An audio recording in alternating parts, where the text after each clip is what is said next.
Alô, alô, pessoal. Eu sou Érico San Juan e este é o Ilustre Podcast, um podcast com gente muito ilustrada, feito os três caras, os três ilustres que a gente vai mostrar aqui nesse episódio. E esse episódio, sempre com o apoio, a parceria, a amizade do Danilo Teles na sua TV Metropolitana de Piracicaba. Sem essa parceria a gente não colocaria esse podcast no ar jamais, né? No formato de vídeo, né? A gente, volta e meia, faz aqui algum episódio um pouquinho diferente do que você está acostumado. Geralmente a gente traz aqui no estúdio, eles honram a nossa TV Metropolitana com as suas presenças, né? Dos nossos convidados ilustres aqui deste ilustre podcast. E o que nós temos de diferente nesse episódio é, digamos, uma homenagem que a gente quer fazer para os cartunistas do Brasil, desse Brasilzão de meu Deus, que felizmente ainda tem muito humor para dar, para vender, para desenhar. E nós vamos trazer aqui 3 cartunistas que já estiveram aqui. Vamos fazer uma espécie de melhores momentos aí, ou como se diz hoje, vamos fazer uns cortes de podcasts do ano passado, nos quais participaram os cartunistas Eduardo Grosso, Camilo Riani e Fausto Longo. Por que a gente vai trazer esses momentos de entrevistas que a gente já fez com eles aqui no podcast? Tem um bom pretexto, um bom motivo para isso. A gente está gravando no mês de abril de 2024 e na última semana de abril de 2024, a gente esteve no Sesc Sorocaba, eu estive no Sesc Sorocaba, para a abertura de uma exposição chamada Cartunistas. É uma exposição criada pelo fotógrafo paulistano Paulo Vitali. O Paulo Vitali foi editor de fotografia, foi fotógrafo dos principais veículos de comunicação, revistas e jornais de São Paulo. O Paulo Vitali foi fotógrafo do Estadão, do jornal Estado de São Paulo, da revista Veja, da revista Época. E há uns 5 anos atrás, ele teve a ideia de fazer retratos de pessoas que ele tinha pelas quais ele tinha muita admiração, mas que ele também tinha uma curiosidade ainda maior de conhecer o universo delas, que são os cartunistas. Paulo Vitali conversou com um ex-colega dele de trabalho no Estadão, o cartunista Batistão, o Eduardo Batistão, e expôs a ideia dele de fazer ensaios fotográficos desses seres ermitões, que são os cartunistas, né? A gente se expõe muito hoje na internet por conta dos perfis de Instagram, de sites, até de vídeos, né? Muitos cartunistas participam de entrevistas em podcasts, né? E alguns até fazem podcasts como eu, né? Então o Paulo Vitali procurou o Batistão para expor essa ideia de fotografar esses seres, os cartunistas, né? Os cartunistas, os humoristas gráficos desse nosso país. Aí ele concretizou essa ideia procurando e fotografando 120 cartunistas do país inteiro. E eu tive também a honra, a distinção, né, de ser escolhido um dos escolhidos pelo Paulo Vitali para ser na visão dele, um dos caricaturados através da fotografia dele. E o Paulo Vitali fez um e-book com esses 120 retratos de cartunistas brasileiros. E na última semana de abril de 2024, no SESI Sorocaba, ele abriu uma exposição com esses 120 retratos dos cartunistas. Então a gente esteve lá no SESI Sorocaba, na abertura para convidados, com dezenas de colegas nossos, né? Seria muito legal que os 120 estivessem, né? Mas um dia a gente vai se encontrar aí, esses 120 cartunistas, né? Numa das exposições que o Paulo certamente vai levar a algum espaço, provavelmente do SESI mesmo, né? Em outros lugares, outras cidades, né? Mas essa exposição de agora, a que inaugurou o projeto em exposição do Paulo Vitali, dos cartunistas, vai até dia 26 de setembro, no SESI Então tem muito chão ainda, muitos meses ainda para quem quiser conhecer esses seres aí, os cartunistas, né? Em versões fotográficas, né? As caricaturas fotográficas que o Paulo Vitale fez da gente, os cartunistas, né? E a gente encerra por enquanto essa referência ao Paulo, já dando o serviço para vocês, né? O Danilo Teles vai mostrar aqui o slide, onde você pode ter mais informações, horários de visitação, inclusive, da exposição Cartunistas no SESI Sorocaba. Então, você pode ver no telão o Instagram do Paulo Vitale, né? Além dos outros trabalhos, outros ensaios, com outras figuras peculiares aí da arte e da cultura nacional, até da gastronomia, você pode encontrar no @paulovitale, com E no final, tudo junto. E para quem quiser mais informações sobre a exposição Cartunistas, né, tem o Instagram do SESI Sorocaba, @SESI Sorocaba, tudo junto. Então, quem quiser conhecer mais o trabalho do Paulo Vitale no Instagram e no SESI Sorocaba, estão aí os contatos aí para quem quiser acompanhar, né? O Instagram do Paulo Vitale e o Instagram do SESI Sorocaba. Muito bem. E encerrada, por enquanto, essa propaganda, essa boa propaganda aqui do projeto do Paulo Vitale, a gente vai aos cartunistas propriamente ditos, também fotografados e homenageados na exposição do Paulo. E que deram entrevistas aqui, concederam entrevistas em 2023 para o Ilustre Podcast. O primeiro entrevistado aqui, que também está na exposição em forma de foto, aqui está em forma de palavras e imagens, né? É o cartunista, o caricaturista, ex-diretor do Salão de Humor de Piracicaba, um dos ex-diretores, o Edu Grosso. Um cara que é um clássico, um vintage aqui, um elemento vintage do humor piracicabano, o humor feito em Piracicaba. É uma das figuras-chave do Salão Internacional de Humor de Piracicaba, o Edu Grosso, e que inaugurou aqui a nossa série de podcasts como videocasts, né? Aqui na TV Metropolitana. Então, esse trechinho de entrevista aqui que o Eduardo concedeu para o Ilustre Podcast, ele fala de alguns trabalhos dele em capa de LP. O pessoal mais velho vai se lembrar dos LPs, aqueles bolachões, né? Que tocavam música, vejam vocês, né? E os mais novos podem pedir uma ajudinha para o Google para saber o que é LP. O Eduardo Grosso fez capas de LPs, né? E recentemente ele fez capa de um livro para a Exalc. A gente está explicando mastigadinho aqui, no pedacinho, no trechinho da entrevista aqui, que o Eduardo Grosso concedeu para o nosso Ilustre Podcast. Então, solta aí, Danilo. Eduardo Grosso no Ilustre Podcast.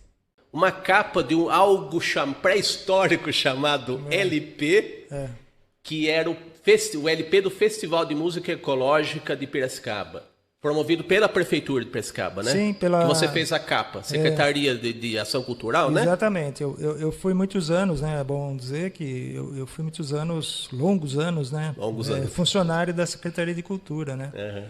E com muito orgulho cuidava junto com uma outra pessoa, o Gilmar Godoy, Sim. que também é um artista, né? Um pintor. A gente fazia essa parte da publicidade, né? Da comunicação visual. Que hoje da também chama design gráfico, né? Isso. E essa época aí teve uma produção muito grande, foi o primeiro governo do José Machado, né? Uhum. O secretário também muito bom, o Jefferson Goulart. Jefferson Goulart, exatamente, um historiador. Sim. Mas a secretaria trabalhou demais e a gente produziu muita coisa, né? E essa é a capa de um disco de um festival que a secretaria promovia, né? E dando um salto no tempo, né? 30 anos depois, Exato. Já neste ano de 2023, nós temos o seu livro, a capa de um livro feito pelo Silvio Marchini e a Kátia Ferraz, que são da Exalc, e eles lançaram o Guia de Coexistência com a Fauna no campus USP Luiz de Queiroz. para a gente, para o visitante, né, da Exalc e tal, saber quais os bichos do ecossistema daquele lugar, né? Exatamente. Da Exalc, e como conviver com os bichos e de repente pegar esses bichos, não estranhar a presença deles no lugar, que é um espaço de visitação pública, né? Exatamente. Até de lazer da população, né? Exalc. E você fez a capa desse guia, né? Então, exatamente. Temos aqui na capa, a gente vai mostrar para o nosso espectador, para o nosso ilustre espectador aqui do podcast, tem uma diferença além do tempo, dos 30 anos que separam um do outro, né? Da capa do LP, da capa do livro. Em comum essa sua identificação com o tema, com a natureza, com o tema ecológico, né? Em muitos trabalhos aparece o rio cheio de lixo, né? Exato. E na Exalc tem esse tema que você ilustrou com muita habilidade, como sempre, e com muita afinidade, como sempre também, né? Então conta dessa capa aqui, desse trabalho para a Exalc. Essa capa foi vamos dizer, um erro de percurso, porque eles convidaram um outro cartunista, né, um outro artista aqui da cidade para fazer, ele não pôde, aí ele me consultou, falou, não, tranquilo. E aí foi não vou fazer, quebra essa para mim. Exato. Mas eu gostei muito, fiquei muito feliz com o resultado e é interessante que o campus da agronomia, né? A gente chamava agronomia quando era criança. Exatamente. É um lugar também que está na minha memória e na minha existência, né? Eu brinquei muito lá na Exalc. Legal. E empinou pipa lá? Muito, joguei bola. Eu também. Eram outros tempos, né? Havia mais liberdade e tal. Hoje, de uns anos para cá, ficou mais institucionalizada, né? É mais difícil você ir com as crianças e tal. Você vai ainda, né? Mas teve uma época que era bem aberta, assim, né? Mas, enfim, e aí eles me deram as referências, né? Que você tinha que... Porque esses animais aqui são os principais. Tem uma... mas parece que tem mais de 20 que são animais que aparecem no campus, né? Uhum.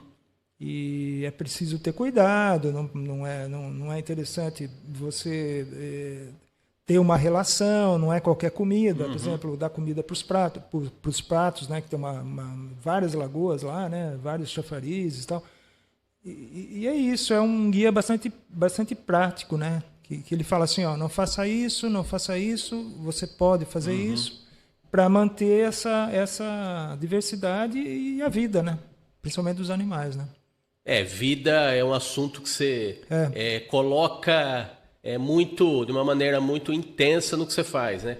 E uma diferença entre a sua pintura e o seu trabalho de cartoon, né? De humor gráfico, é a síntese extrema de um lado, né? Poucos detalhes na pintura que dizem tudo, né? E aquele refinamento até maior com relação a detalhes no seu trabalho de humor gráfico, né? Exatamente. E aqui vamos passar para a nossa próxima etapa, que ainda diz respeito ao humor gráfico, na nossa próxima imagem. Nós estamos aqui contando a história para vocês, ilustres espectadores do nosso ilustre podcast. Estamos contando a história de um artista gráfico de Piracicaba, made in Piracicaba, o Edu Grosso, que transita pela pintura, transita pelo humor gráfico e transita com muita competência aí pelas artes da vida aí. A arte da vida, né? Que é o que ele retrata. A arte da vida da sua cidade, da minha cidade, que muita gente do Brasil conhece muito bem, que é Piracicaba, né? E nós temos aqui uma outra etapa da carreira do Eduardo muito importante, que diz respeito ao Salão Internacional de Humor de Piracicaba, que é o nome do evento que a gente precisa respirar fundo para falar, porque é gigante esse nome, né? Mas você vive o salão há muitos anos também, sim, né? E teve 2 etapas suas participante do salão. O cara que concorreu com trabalhos, né, e foi selecionado várias vezes, também foi premiado, e você, num determinado momento, passou para o outro lado do balcão, né? Que foi ser diretor do evento, né? Exato. E o que não faltou deve ter sido muito cartunista te xingando porque não foi selecionado no salão. Isso... Mas assim, é interessante, são interessantes, né? Esses 2 lados da moeda. Então conta pra gente desse primeiro lado, que é o que você começou como cartunista. suas participações no salão. Aqui nós temos 2 cartazes de dois salões distintos aí que você fez o cartaz do salão, né? Então conta aí dessa sua participação primeiro como cartunista no Salão Internacional de Humor de Piracicaba. Bom, o salão ele representa para mim uma grande escola, né? Um aprendizado. Foi através dele que eu consegui me projetar. Eu acredito muito nisso, né?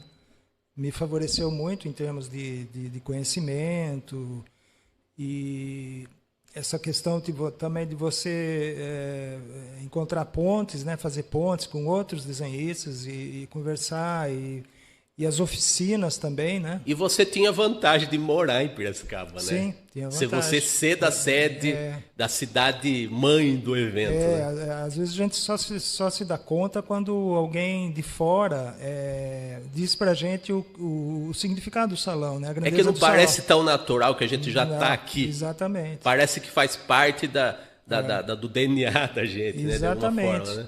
É um evento, né, que projeta as artes gráficas, acho que é um dos poucos ainda, né? Nós estamos em 2023. Sim. Eu tinha uma já época... vai quase para 50 anos, né? Exato. Então é um evento longevo, né? Para dizer o mínimo, né? Talvez um dos mais antigos do mundo, né? Sim. E muito importante, logicamente, como todo evento brasileiro, ele tem altos e baixos, eu sempre digo isso, porque assim, não é Agora fácil você já está falando como o diretor que você foi, né? Não é fácil fazer, ele tem apoio e é promovido pela prefeitura, mas sempre a gente tem dificuldades, né? Financeiras, de logística, enfim. Cultura já é um desafio, né, nesse país da gente. Mas pelo que ele representa, pela história dele, ele eu acho que ele, né, lógico, todo mundo luta para isso, mas ele precisa estar em outro patamar há muito tempo, ele devia estar, né? A gente nem sabe mais assim qual é a importância dos salões e quais são os formatos hoje em dia com tantas linguagens novas. Tem muitos focos de atenção, né? E todos eles estão no celular, né? Agora, de qualquer forma, a gente tem que preservar, porque é isso, ele discute a qualidade, né, a beleza das artes gráficas. Eu sou apaixonado pelo salão e o que depender de mim, né, estou sempre disposto a fazer alguma coisa. Esses 2 trabalhos aqui dos cartazes do 20º Salão de 1993 e o 34º Salão de 2007. Exato. Um personagem muito constante nos cartazes de divulgação do salão é o palhaço. E você usou ele 2 vezes. Sim. O palhaço é que nem... É um clichê do humor gráfico que nem a Ilha Deserta. Eu acho que e também acho que vale assim da maneira como que você usa, né? Eu acho que ele não se esgotou ainda, porque se você tem criatividade, se é uma coisa nova que você faz, né? Eu acho que vale a pena, né? E acho que a questão do palhaço vai um pouco no que é o cartunista, né? No que é o chargista e o desenhista de humor, né? A gente tá até comentando, né? Antes de... Olha que chique falar isso nos bastidores. Na escada. Que muitos colegas nossos, né? Claro que cada um é cada um, mas... muitos acho que morrem de medo. Eu sinto isso, sabe? De serem chamados de palhaços, né? Parece que a gente faz graça, mas muitos tomam um ar meio blasé de eu sou um artista, sou um intelectual, então eu tenho direito de zoar, mas você não mexe comigo, sabe? E acho que também você tem que ter uma autocrítica, né? O palhaço permite isso, né? Uma máscara que você fala, ó, eu vou melhorar, prefiro melhorar. Eu fiz esse trabalho, não, né? Às vezes demora um pouco, mas não ficou bom, né? Então é bom você, né? Agora, no caso aqui, de 93, o salão completava 20 anos e foi um convite do secretário. Se discutiu na época lá, a comissão organizadora, porque que até aquele momento nenhum cidadão piracicabano, desenhista, havia tinha sido convidado para ser o autor, cartaz, o cartaz, né? E foi assim que aconteceu.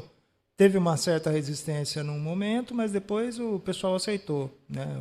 pessoal de São Paulo, tal. Eu fiz um layout, fiz um outro, eram 2 propostas e aí ficamos com essa. Você teve que provar para eles que você tinha... Não chega a esse ponto, mas enfim, havia uma certa resistência, né? Mas deu tudo certo. E aqui é um outro momento, até meio... Cartaz de 2007, né? Isso aqui, na verdade, esse desenho foi aquela época de uns atentados, né? Hoje ainda, acho que... As guerras não acabaram, né? Infelizmente. Enfim, ainda vão continuar e tal, mas era como se fosse um terrorista, só que é um terrorista aí do riso, né? E o que aconteceu? Teve uma época que a gente fazia as inscrições, elas eram impressas, né? Num papel couché, num papel bonito, dobradinho e tal, e havia os endereços e se mandava pelo correio para cada um dos desenhistas, né? Para se inscreverem. Aí tinha um regulamento, tinha as datas, tudo isso, né? E aí eles me pediram, o salão, eu era funcionário de secretaria, me pediram para fazer a arte, né, desse regulamento, que todo ano era assim, meio que padronizada. Sim. E aí, por minha conta, né, eu fiz uma ilustração na capa que foi esse palhaço aí. E a comissão organizadora... era o material gráfico da Secretaria de Ação Cultural, né? Não, do salão. Que era o que você fazia porque você trabalhava lá exatamente. Como designer da Secretaria. Esse detalhe é interessante porque você trabalhava na Secretaria e a Secretaria cuidava do salão, Sim. né? É a responsável pelo salão. Só que o cartaz, todo ano, ele sempre foi feito por um artista diferente, né? Escolhido pela comissão organizadora, né? Exato. E o que aconteceu assim, eu fiz a arte e tal, né? Passei lá, eles acharam legal a arte da ficha de inscrição. E depois me comunicaram, falou, ficou tão bom que você não quer transformar isso no cartaz, a gente não precisa nem ir atrás de outro. Aí foi isso que aconteceu. Você resolveu uma questão aí que o cartaz ele é um pouquinho diferente porque isso aqui é a capa do catálogo, né? Sim. Mas ele fica um pouco maior e tem umas manchas assim bem grandes, como se fossem as bombas que tivessem estourado, né? Inclusive. E basicamente é isso. Inclusive a diagramação, o design, né, como chamam hoje, né, é diferente do cartaz. O palhaço está em mais evidência no cartaz, né? Sim, está mais em evidência, está bem grande. Eu gosto esse aqui também, tá vendo? Eu gosto de valorizar a imagem. Legal. Quer dizer, não tenho nenhuma teoria sobre isso, é meio intuitivo, né? Não precisa. Na verdade, as coisas que eu faço também tem muito de intuição, né? Sim. Lógico que algumas coisas vão sedimentando e tal, mas é isso. É isso aí. Vocês acabaram de conferir as palavras e as imagens do Edu Grosso, um cartunista clássico da terra do Salão de Humor de Piracicaba. E a gente vai continuar falando de salão de humor através de um artista que foi um dos fundadores, praticamente, do Salão Internacional de Humor de Piracicaba, que é o Fausto Longo. Lá nos anos 1970, né? Mais precisamente em 1974, o Salão de Humor de Piracicaba teve a sua primeiríssima edição. Salão que já completou 50 anos, 50 primaveras. E o Fausto Longo é um dos desenhistas fundadores desse evento de dimensões, de proporções mundiais, conhecido mundialmente, né? E o Fausto Longo, aqui no podcast, o Eduardo Grosso participou do podcast 67 e o Fausto Longo participou da edição 75. Os dois podcasts no ano de 2023 foram exibidos, né? Então, Fausto Longo, nesse trecho que a gente escolheu, ele vai falar das suas peripécias, da boa aventura de ter sido um senador ítalo-brasileiro, vejam vocês. E também, lá na Itália, ele praticamente concebeu, ele gerou o material que viria a ser o seu livro de cartoons, Ilustre Guardanapo. É praticamente um título autoexplicativo, né? Mas deixa que o Fausto Longo vai explicar para vocês a gênese desse trabalho criativo aí, né? Ele não esteve na Itália só para legislar, né? Esteve para desenhar também. Vamos lá pro trechinho das aventuras italianas do nosso querido Fausto Longo. E olha, coincidência. Você falou dessa ligação e por coincidência mesmo, né? Que eu não sabia dessa sua ligação com o Zélio dessa forma. Ele acabou sendo meio que um padrinho do seu trabalho mais recente, né?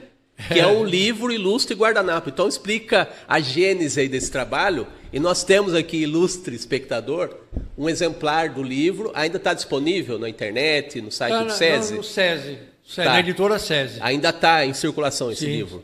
Eu ganhei aqui o meu exemplar, morro de inveja, autografado. Mas nós vamos falar aqui desse livro. Ainda está disponível para compra aí pelas livrarias virtuais da vida, né? Então conta desse projeto, Fausto. Olha, na verdade é o seguinte, quando você sabe que o Edson Montani criou o Inhoquim. Sim. Se ele tivesse vivo, ele teria criado um senador ítalo-caipira, entendeu? Porque, na verdade, eu sou um ítalo-caipira e que acabou... por um incidente de relacionamentos, de amizade, da vida política, de conviver com o mundo, vamos dizer assim, político, que pensa do ponto de vista ideológico, mais, vamos dizer assim, comprometido com uma linguagem progressista, quer dizer, cuidado com as pessoas que realmente necessitam de... As pessoas mais desamparadas. Não é todo mundo que nasce com todas... as qualidades iguais. Então, claro. As pessoas têm que ser tratadas, as pessoas diferentes têm que ser tratadas de forma diferente. Então, a convivência com isso me fez caminhar para a área política, tanto em Piracicaba como na Itália. E nesse período em que eu fui eleito senador da República Italiana, representando a América do Sul, os 10 países sul-americanos. A legislação italiana ela permite que haja, vamos dizer, uma cota de estrangeiros de ítalo, no seu caso ítalo brasileiro, descendentes, italianos. Né? Você tem que ter a cidadania italiana, né? Sim, você pode ter essa cota para, digamos, estrangeiros serem eleitos. Né? O direito, a Itália deu o direito da comunidade. Veja, nós temos 61 milhões de italianos na Itália. E tem 86 milhões de italianos fora da Itália. Nossa, é outra Itália no mundo, né? Espalhada pelo mundo. E então a Itália resolveu, nessa época, voltada à globalização, quer dizer, a se afirmar, a entender que esses 86 milhões de pessoas tinham o direito de ter representantes dentro do parlamento. Afinal das contas, tinha uma série de legislações que afetavam também a vida de quem morava fora, que é a questão da cidadania, a questão do voto, a questão até da ligação histórica com os antepassados que lá deixaram propriedades, uma história, quer dizer, a sociedade italiana tem uma dívida com aqueles que deixaram a Itália para que eles ficassem bem, foram enfrentar a construção de novos países. É justo, né? E é justo. Então, nesse período, a Itália decidiu que caberia a esses 86 milhões eleger, quer dizer, aqueles que tivessem a cidadania formalizada, quer dizer, desses 86 milhões, nós temos 6 milhões e 200 mil eleitores. Na América do Sul, são 2 milhões e 200 mil eleitores, sendo 1.190.000 na Argentina, 590 mil no Brasil. Nós temos metade dos argentinos. E depois tem a Venezuela, forte, Peru, Uruguai, Chile, Colômbia, depois os outros países formam uma quantidade bem pequena. O mais forte mesmo é Brasil e Argentina. Bom, Érico, acabei sendo eleito senador. E nesse período que eu fiquei em Roma, foram 10 anos, logicamente que não foram... Existia uma certa solidão, porque eu estava sozinho.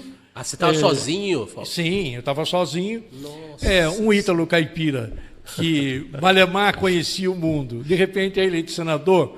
Quer dizer, toda a bagagem política aprendida em Piracicaba, na Câmara Municipal, com Adilson Maluf, com a convivência na política local, com o João Herman, que foi o meu maior inspiração em relação à vida política, mas com o Tami, o Machado, que é Piracicaba tem nomes que... O Zé Machado é um sujeito considerado importante na esfera política do Brasil inteiro. Qualquer lugar onde eu vou e falo que sou amigo do Machado, as pessoas, nossa, você é amigo do Machado. A Vargas Negra, com a competência que tem, reconhecida, quer dizer, nós temos nomes em Piracicaba que emprestaram à política nacional uma força muito grande.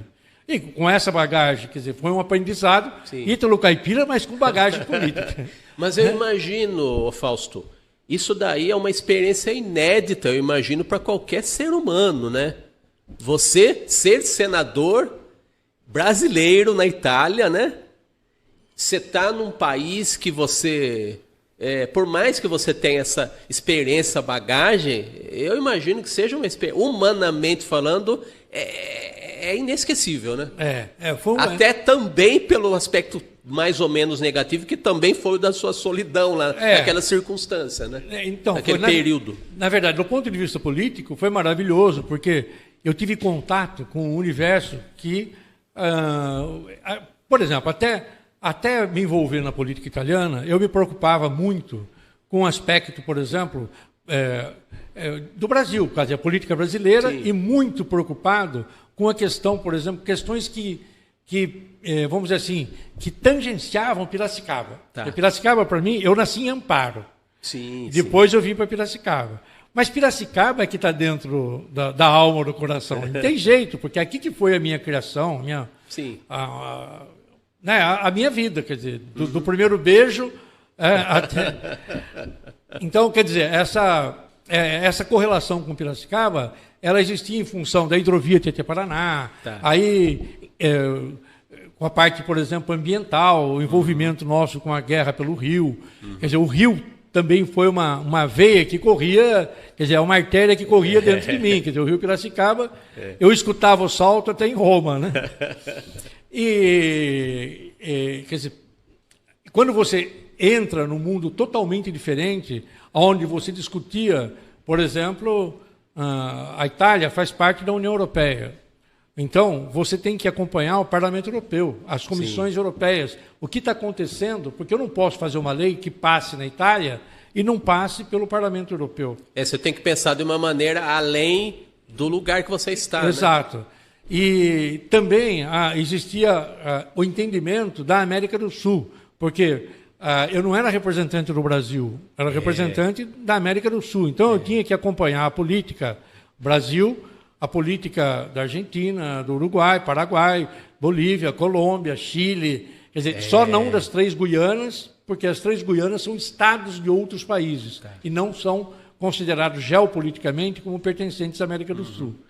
Então eu tinha que acompanhar, e não é só acompanhar, você veja, eram 38 viagens por ano entre Roma e São Paulo. Nossa. E chegando em São Paulo, eu tinha que ir para Caracas, tinha que ir para Montevidéu, para Buenos Aires. Mas não era só Buenos Aires. Chegava em Buenos Aires, tinha que ir para Mendoza, para Santa Fé, para Rosário, para Neuquén, onde estava a comunidade italiana. Porque você tinha que ir lá, em quem votou em você, você tinha que dar uma resposta sobre as coisas que eles estavam demandando. Né? Problema com consulado, problema com cidadania, problema com pensão, problema com trabalho com filho, problema de reconhecimento de diploma, problema de filho que queria trabalhar na Itália ou fazer uma pós-graduação na Itália. Então, eram problemas. Logicamente, quando você é político, ninguém chega para você e fala assim, olha, estou dando uma bandeja de flores.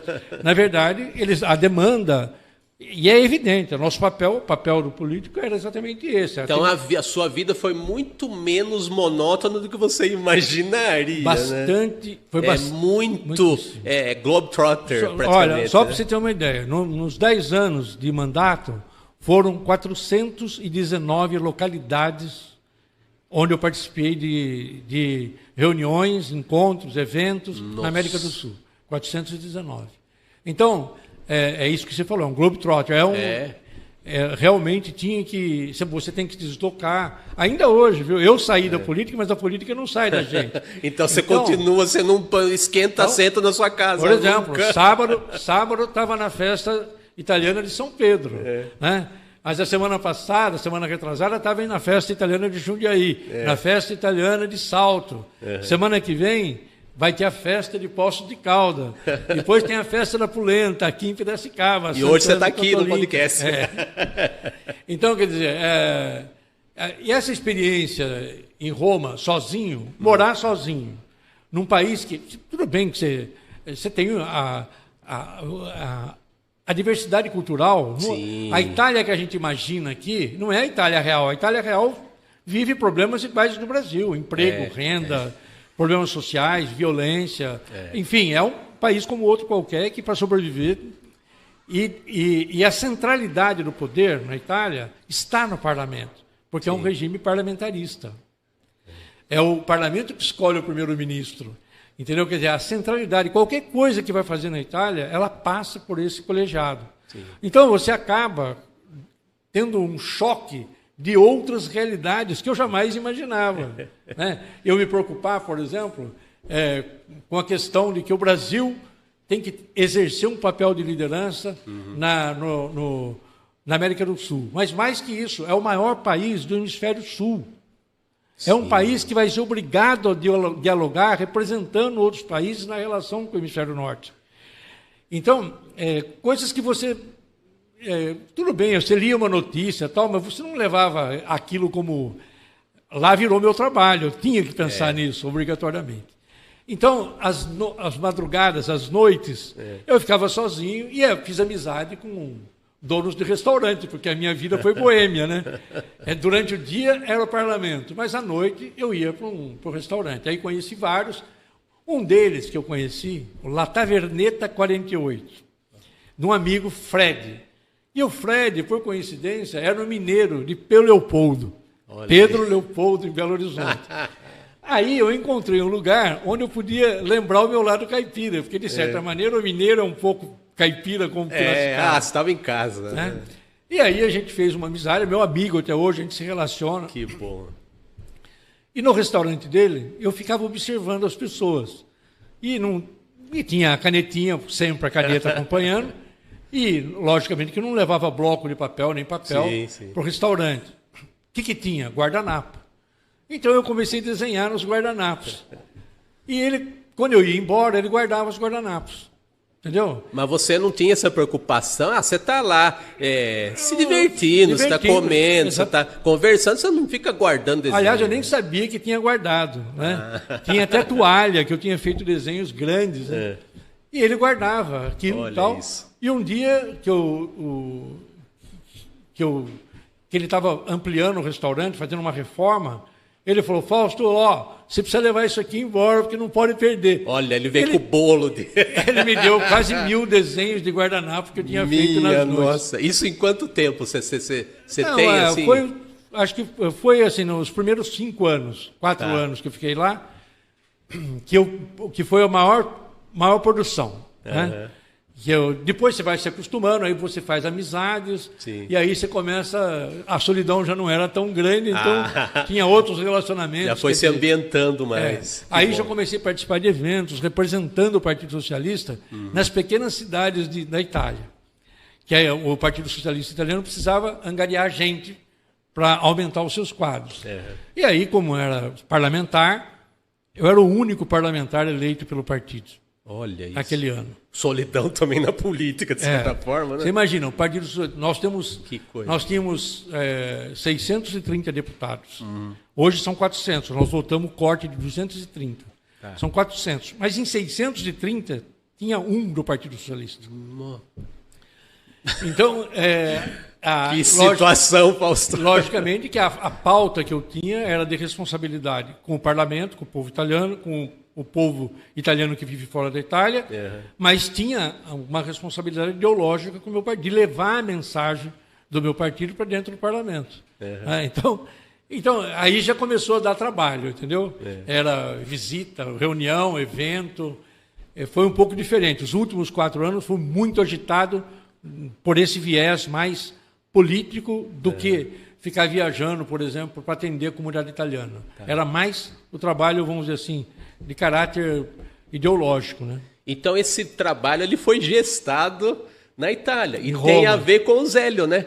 Então conta aqui. Então, quando eu trouxe esses trabalhos da Itália, eu deixei em casa num canto. E um dia a gente se encontrava sempre em casa, o Zélio, o Ricardo Viveiros, jornalista, que foi inclusive presidente do Salão também. Ele tem um envolvimento grande com o Salão. Tem, ele imagine, tem 56 livros publicados, o Ricardo Viveiros. Então, e aí eles foram em casa e olharam em cima do banquinho aqueles desenhos. E o Ricardo Viveiros falou, posso levar isso aqui para dar uma olhada? Eu falei, pode. E aí surgiu o livro da editora... Ilustre Guardanapo. O Ilustre Guardanapo. Já está no telão aqui, mas reforço o convite para vocês conhecerem esse trabalho belíssimo aqui do Fausto Longo, com o incentivo, né? Quase a convocação para ele publicar esse trabalho dos seus amigos e mentores, aí o Ricardo e o Zélio. Olha, era uma coisa, na verdade é o seguinte, era um livro, quer dizer, são desenhos que não eram para ser livros. É importante a gente saber disso, que eram desenhos de guardanapo. Então, por exemplo, mas como nasceu isso? Por exemplo, esse desenho, né? Então eu estava na mesa, e na mesa da frente tinha uma senhora tentando comer marisco com garfo e faca. Uhum. E, logicamente, que o marisco escapava do garfo e da faca e caía fora do prato. Então, a gente criou o marisco voador, né? Quer dizer, e são esse tipo de desenho, quer dizer, de olhar na mesa e ver uma coisa diferente e a gente brincar com o traço. Mas não tinha comprometimento nenhum com a arte gráfica, entendeu? Tanto que foi difícil... Foi um trabalho difícil para o Ricardo, para poder transformar isso numa imagem, vamos dizer, que pudesse ser impressa. Não foi tão simples, né? Mas eu acho que a gênese dos projetos mais assim instigantes, mais divertidos, talvez seja esse descompromisso, né, Fausto? É isso aí, pessoal. Vocês acabaram de conferir as peripécias aqui do nosso ex-senador, sempre cartunista, Fausto Longo, um dos pioneiros aqui do Salão Internacional de Humor de Piracicaba. Nesse intervalinho aqui, a gente renovou o estoque aqui de água, que nem a garganta da gente não é de ferro, né? E vamos começar aqui os finalmente aqui desse episódio especial com os cartunistas aqui de Piracicaba, né? Os cartunistas que também foram entrevistados no ano passado, em 2023, aqui no nosso Ilustre Podcast, e que também estão participando com suas fotografias, as suas caricaturas fotográficas da exposição do fotógrafo Paulo Vitali no SESI Sorocaba. Exposição Cartunistas, que segue até setembro no SESI Sorocaba, no Centro Cultural do SESI Sorocaba. Então, vocês podem conferir detalhes aí de datas até setembro, né? 26 de setembro. Você confere direitinho lá no @SESI Sorocaba, tudo junto. E também no Instagram do fotógrafo, do autor aqui da exposição Cartunistas, @Paulo Vitali. Ó, o Danilo tá colocando novamente aqui o slide. Vocês podem conferir aqui os contatos aqui para vocês conhecerem o trabalho do Paulo Vitali e as datas, a agenda aí com os horários, datas da exposição Cartunistas do nosso querido Paulo Vitali. Exposição que eu também estou com muita honra participando como retratado, né? A caricatura, uma das caricaturas fotográficas do Paulo Vitali, dos cartunistas brasileiros, né? E a gente vai encerrar esse episódio aqui, já agradecendo a vocês aqui pela atenção, a gente falar dessa exposição do Paulo e também fazer com que vocês relembrem alguns trechos de entrevistas dos cartunistas de Piracicaba, que atuam em Piracicaba. Figuras aqui muito relevantes aqui para o humor de Piracicaba e o humor nacional. Então vamos relembrar aqui um trechinho da entrevista com o nosso querido Camilo Riani e a gente volta aqui para dar um tchau para vocês. A minha história do início na carreira de humor gráfico é uma piada, viu? Que não é... Que bom, né? Mas eu quero comentar um pouco dessa daqui, claro. Mas eu quero retomar a que originou a minha carreira profissional no humor gráfico. Então, veja bem, eu já era editor de arte, já era professor, já tinha trabalhado desde agências até grandes jornais. Isso nos tal. anos 1990? Comecinho dos anos 90. Tá. E aí, eu, no trabalho de direção de arte, criava projetos gráficos, inclusive, para grandes jornais, etc. E ilustrava. Eu tinha uma paixão muito forte pela caricatura, né? E sempre acompanhei o Salão Internacional, o Pasquim e tudo mais. Mas eu não fazia profissionalmente. Porque, como eu iniciei, o primeiro prêmio que eu recebi da imprensa, da grande imprensa, foi da Folha de São Paulo, cuja premiação era iniciar a vida profissional como ilustrador da Folha. Então, o prêmio era ilustrar para a Folha. Concurso que volta e meia eles promovem. Isso, né? exato. E aí, naquela época, então, eu fiz na categoria de ilustrador. Na categoria de caricatura, coincidentemente, quem ganhou comigo foi o Dálcio Machado. Então, os dois novinhos e tal. E depois eu fui encontrar o Dálcio em muitas outras situações que a gente vai contar também. Mas, voltando àquele momento, eu vi um dia na televisão uma divulgação na Rede Globo lá sobre o salão que teria em homenagem ao Enfio. O salão Isso, em BH, Salão Internacional de Humor, Enfio, em homenagem a ele. E aí, cada vez que eu via aquilo, eu começava a falar, pô, quer saber de uma coisa? Eu acho que eu vou arriscar, né? Não vou falar para ninguém mesmo, né? Já tenho a minha vida profissional aqui e tal. E aí chegou um momento que eu resolvi fazer uma caricatura do Enéas, que era candidato a presidente à época. Meu nome é Enéas, aquele jeito louco dele e tal. Aliás, Danilo, pode estar na agulha aí, a do Enéas. É a próxima, será? A do Enéas? Aqui, ó. Olha aqui desse lado, exatamente, cara. Nossa, tem uma história daqui, então agora a gente vai Conta contar. para nós aí, conta para nós. E aí acontece o seguinte, eu estava naquela época fazendo uma produção de algumas telas entre a pintura abstrata e muito gestual. Sim. Isso daqui mesmo. Mas a gente nota que os seus trabalhos, eles têm um vigor, né? Uma inquietação, né? Mas é porque eu sou exagerado. O professor todo arrumadinho. Não, aí você vê o trabalho dele, é isso daqui. Eu sou exagerado, cara. E essa questão da voz que eu comentei, né, que eu até ouço a voz assim, é verdade. Então eu ficava imaginando o Gilmar Mendes falando, e aí o Enéas falando, assim. Então, só a intensidade, o timbre, a forma, já é um mote para você escolher a linha estética do trabalho. Sim. Muito bem, voltando a essa caricatura. Aí eu resolvi, falei, acho que eu vou fazer o Enéas, porque aquele cara lá é muito caricato. Mas eu vou fazer no meu estilo. Sim. Não é encomendado, não é nada. Se ninguém entender, não entendeu. Se entender... Faz que nem ele, solta os bichos, mas no desenho. Solta. Não, eu soltei ali. Solta os cachorros, o que for. E aí, cara, eu já estava, nessa época, olha que louco, trabalhando. Eu estava como editor de arte do Diário do Povo, em Campinas. Sim. E tinha a equipe da editoria de arte que eu comandava, que tinha o Da Costa, o Bira, outros grandes caricaturistas. Olha como eu sou passado em anos, vamos dizer assim.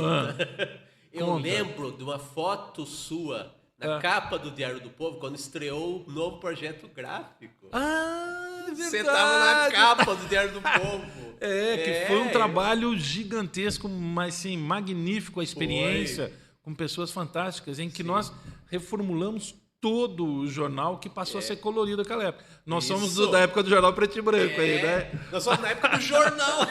Da época do jornal. Enfim. E aí eu estava com essa curiosidade, porque eu via ali a divulgação e eu não me lembro exatamente de que forma, mas eu sabia que o júri seria composto pelos amigos do Enfio. Sim. Então eu falei, pô, é o Ziraldo, é o Jaguar, é o Paulo Chico, pra caramba. E aí eu falei, eu vou mandar. Só que eu não vou contar para ninguém. E aí um dos integrantes dessa equipe era o Dálcio Machado. E nós tínhamos e sempre tivemos uma afinidade. Bom, é difícil não ter afinidade com o Dálcio, né? Não. Assim, todo mundo é irmão dele. Mas, enfim, era muito forte. E aí eu fiz, então, este Enéas, naquele estilo intenso, e aqui a barba. A única coisa que é mais realista é a carequinha, né? É só o topo aqui. Esses olhos esbugalhados, loucos e tal. Mas é o Enéas, cara. Então, É cara, o mas Enéas. olha o que aconteceu. Aí a única pessoa que eu perguntei, logicamente, a minha esposa, a Andréia, né, ela já conhece as minhas loucuras, Lógico. entendeu perfeitamente. É cúmplice. O médico mandou não contrariar, tá, então ela deixou quieto. Mas aí tinha uma moça que estava fazendo um serviço lá em casa daquele dia, e eu resolvi falar, não conhece o meu trabalho, vou perguntar, né? Aí eu mostrei e falei, o que você consegue ver? Olha que imprudência minha também. Ela, tem... é uma caricatura, é um rosto, né? Ah, que bonito. Não, eu até expliquei, não é para estar bonito, é caricatura, mas enfim. É um rosto. Você consegue imaginar quem é? Difícil. Até profissional, às vezes, olha e não enxerga, o Enéas, né? Mas assim, eu quis fazer um primeiro teste. Tal. E aí eu falei, olha, é um político, é um candidato a presidente. O Lula! Pô, segunda tentativa falhou. Caramba, eu falei, não vai dar certo daí. Mas enfim, eu embalei e mandei. Naquela época a gente mandava original pelo correio. Então. Foi para Belo Horizonte e sim, um mês e meio, eu estava um dia no jornal, lá no setor de pré-produção, de pré-impressão, discutindo alguma questão técnica. Tal. Aí toca o telefone, e a redação ficava nos andares mais de cima. E era um colega, jornalista, dizendo, Camilo, eu tenho uma ótima e uma péssima notícia para você. Eu falei, o que aconteceu, cara? A ótima notícia é que você acabou de ganhar um prêmio. E o prêmio? Que prêmio? Eu não sabia que ia ser naquele dia, né? E aí ele falou, não, mas espera aí, a má notícia é que você vai ter que dividir esse prêmio. Aí caiu a ficha, eu falei, é o Salão em Fio. E aí eu falei, má notícia? Divido com quantos foi? Alguém entendeu a minha caricatura? Caramba! Aí ele falou, e o cara que empatou com você tá na linha e vai falar com você agora, espera aí. Bom, eu tô quase adivinhando, mas vamos deixar para o nosso ilustre Quem era? público. Era o Dálcio Machado, já começando com filho da... Eu falei, o quê? Começou bem, né? Eu falei, o quê? Começou Dálcio? O muito que bem. Ele falou, cara, a gente acabou de ganhar o primeiro lugar, só que tá empatado. Como que você não me mostrou? Eu falei, mas não mostrei para ninguém. E ele tinha mandado um espiridião a mim, que até hoje é atuante lá, senador, tudo. Sim. Carequinha, assim, de uma perfeição, porque o Dálcio tem um domínio anatômico que é genial. É um genial. estilo originalíssimo. É também. genial, mas assim, uma anatomia requintada, né? E o Enéas era quase que um rabisco abstrato. Aí os carecas deram sorte para você. Foi maravilhoso. E foi naquele salão que ainda bem novinho, o Cal Gomes, depois o Quinho, mais novinho ainda, estavam começando a participar. E agora eu quase derrubo o microfone. Você vê que o humor não falta. Mas enfim. Aí, cara, o que ele falou? Ele falou, e é o seguinte, a gente tem que ir agora para Viracopos. Ele nem tinha ido para o jornal, porque ele ficou tentando saber do resultado o dia inteiro. Quando ele conseguiu... Ele estava lá na expectativa. Ele estava. Torcida, O Dálcio é um dos maiores vencedores de salões de humor no mundo. Passou de 100 prêmios. Já passou de 100 no mundo inteiro. Sim. Dos maiores salões. E aí ele falou, a gente tem que ir agora para Viracopos, que tem as passagens para a gente ir para lá, que a gente vai ser recebido pelo júri à noite e receber em mãos o prêmio. Falei, o quê? Então foi assim, foi uma coisa tão inusitada, tão louca. Pega uma muda de roupa aí, vai para o aeroporto. Não, que muda de roupa? nem Eu fui com a roupa que eu roupa do tava. corpo. Eu tava, inclusive, com um esparadrapo aqui, um band-aid, que meu filho tinha. Era novinho, bebezinho, eu deitei ele no meu colo. Ai, que lindo. Aí E ele e ficou roxo. Aí caramba. eu dei uma disfarçada, fui do jeito que eu tava. Tá. Bom, chegando lá, quem nos recebe? Ziraldo, Jaguar, Fortuna não estava mais vivo à época, Paulo, Chico, Angeli, Glauco, Laerte, Só a nata. Lan. Só a nata. Como assim? Então, como o Paulo Caruso falou um dia, bem-vindos ao Olimpo. Eu falei, onde que eu tô? O que eu tô fazendo? É a primeira caricatura. Mas, então, e daí é que nasceu toda a minha trajetória, porque o Ziraldo quis a caricatura. Aí ele publicou na revista Bundas e no Pasquim, 21. Ele tem original, inclusive, né? Em mãos. Aí eu fiz um outro para o salão, enfim. E o trabalho acabou gerando repercussões que até hoje a revista Piauí publicou há alguns meses, menos de um ano, também em página inteira, a tal da caricatura, porque era uma matéria sobre a extrema-direita tal, e o Enéas. Ou seja, olha que forma mais sem pé nem cabeça, e aí é que eu entro de corpo e alma no humor gráfico, né? E aí vem toda a vida. Que maravilha. Ô Camilo, já deu para ver que o que não falta é história, né? Nós vamos ter que fazer uma leitura dinâmica aí, que o nosso tempo está escasso, infelizmente. Tá vendo? Culpa do Dan, fica dele. Cortando, fica aparecendo para dar água. Ele tá falando que é para eu voltar lá. Aí, na Vai próxima, ter parte 2. Próxima faz de 2 horas. Então vamos fazer uma leitura dinâmica aqui. Sim. Essa aqui, isso que eu gosto no seu estilo, né? Que você descreveu também agora, né?